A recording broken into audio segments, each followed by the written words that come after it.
तो प्रधानमंत्री नरेंद्र मोदी जी ऐसी पॉलिसी बनाएंगे, ऐसे सॉल्यूशंस निकालेंगे कि देश की इन समस्याओं का समाधान हो सके, लोग अपनी परेशानियों से बाहर निकल सके, कि भारत देश का विकास हो सके। लेकिन आज देश के प्रधानमंत्री आदरणीय नरेंद्र मोदी जी क्या कर रहे हैं? उनका ध्यान क्या महंगाई पर है? उनका ध्यान का बेरोजगारी और शिक्षा और स्वास्थ्य की व्यवस्था पर है? नहीं, उनका ध्यान सिर्फ एक और एक चीज पर है कि कैसे जो उनकी विरोधी पार्टियां हैं, जो दूसरे दल की राज्य सरकारें हैं, उनको साम दाम दंड भेद से कैसे गिराया जाए। हम ये देश भर में देख रहे हैं कि किस तरह से अभी महाराष्ट्र में हमने देखा कि शिवसेना को तोड़कर भारतीय जनता पार्टी ने कैसे सरकार बनाई।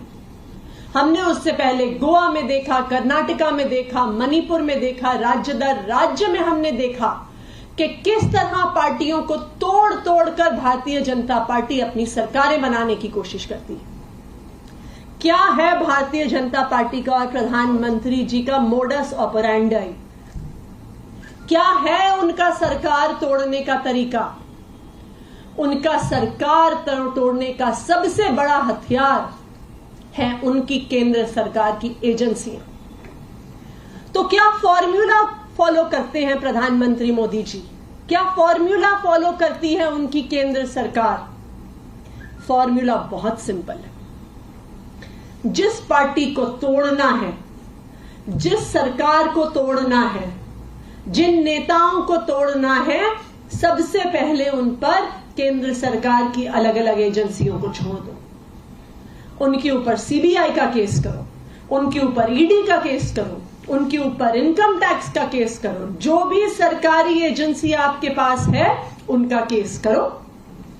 उसके बाद भारतीय जनता पार्टी जाके उनके नेताओं को ऑफर देती है कि भारतीय जनता पार्टी में आ जाओ, सारे केस बंद हो जाएंगे। तो एक तरफ धमकाया जाता है और दूसरी तरफ लुभाने का प्रयास किया जाता है।